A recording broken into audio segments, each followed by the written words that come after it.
What's up everybody, it's Nigel here again at Flatirons Tuning, back for part 2 of the How We Got Here video series.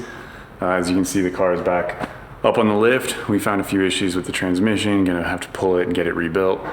Before that, we did have a chance to get it on the dyno, find out exactly how much power we're making. Before we get to that, just wanna walk you guys through everything we've done to the car to get it ready for this race season. Our initial goal with the car was to get out on track again with only a few small changes. We wanted to swap out the turbo and hopefully reduce some of the lag. We wanted to put a new oil pan on and hopefully improve the reliability of the oil system. And also just normal stuff, replace the brakes and get back out. We decided to go with the new Roger Clark RCM-400 turbo as well as their baffled oil pan. As soon as we got the turbo, we realized we were going to need to make a lot more changes to the car to support everything that we wanted to do with it. I was able to find a used transmission out of a 2019 STI. When you install a new transmission into the older chassis, you have to pull the wheel speed off of the ABS instead of the transmission, so we installed a MAP VSSP wheel speed processor. We also installed a MAP DC-CD controller to handle the center differential. We found that the air oil separator lines were kinked and kind of clogged, so we replaced those and rerouted everything. And we also installed a new braided power steering line. WRX from 2002 is prone to having leaks in the factory fuel rail, and it was a recall that was never done on this car.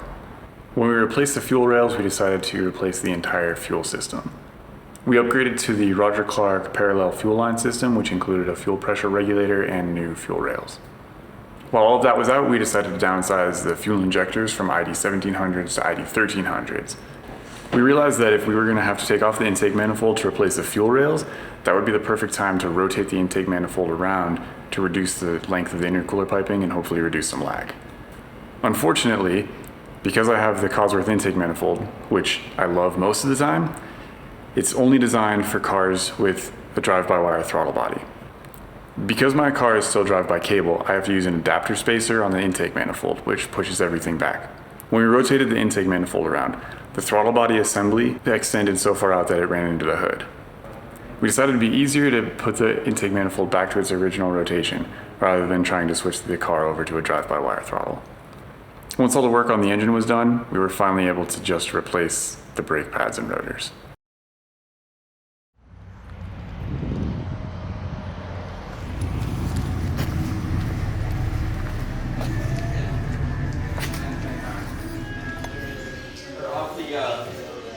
Let me get my Allen. I'm sorry, that was downstairs. Dude knows how to drive. Wow. Great. Yeah, come on up. This one's a nice little EJ207 swap, and I didn't realize because he painted the manifold black. You can get up there, dude. Yeah. Get up in there. Yeah, hop in the video. So this one, man. this is your best pull, and honestly, this was a freakish pull. I thought you'd be disappointed in the spool up, but it sounds like the turbo you came from was even worse spooling. Oh, yeah. Oh, the idea might be that you're right, that something in your engine is causing this, because the Tomei arms wasn't a terribly horrible spooling turbo in my experience. The way we put that puzzle together just didn't work for it, because it didn't spool until 5300. And it basically went from nothing, nothing, nothing, everything all at once.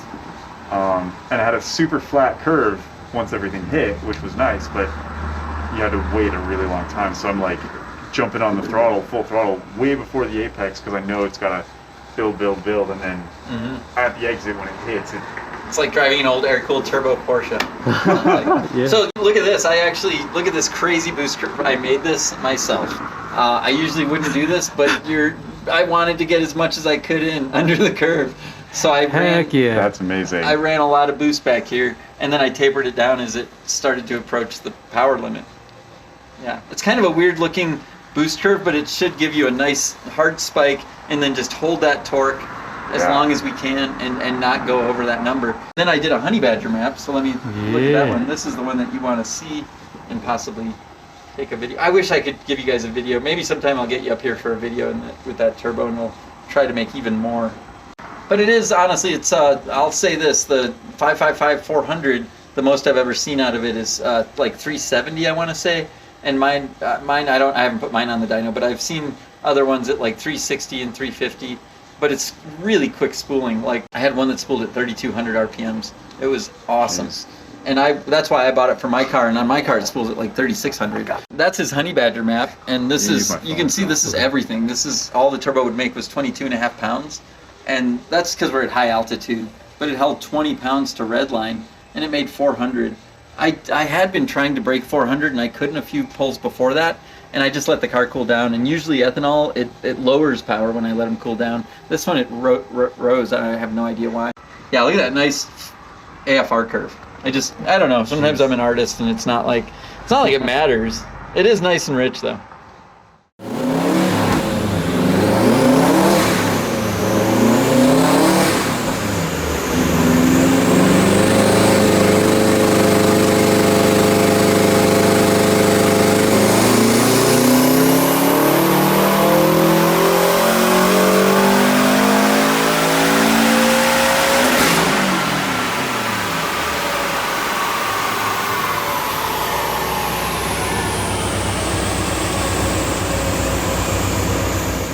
I would like to see this turbo on a stock set of heads to see, because I have a feeling that your engine is making turbo spoolate, but it may be trading that for a boost up top. Yeah, So that'd be interesting. We got to get another one. Yep. yeah, they're neat. I've got another bug eye. You got another one? Hell yeah.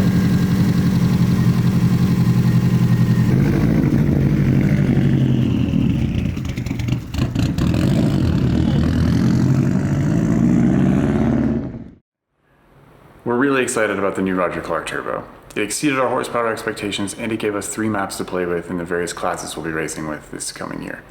And now that the car is back from the tuner, the last step is to install the rebuilt transmission, and she'll be back out on track. So stay tuned for the next video where this will be out on track. And if you liked this video, be sure to like, comment, and subscribe, and tell your friends.